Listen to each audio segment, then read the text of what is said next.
summers, my mother sent me away to live with my grandmother in Gusta. That is where I learned to love and be loved.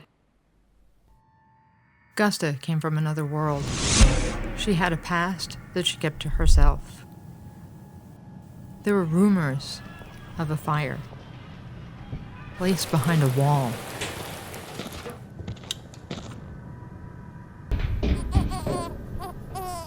A daughter handed to strangers.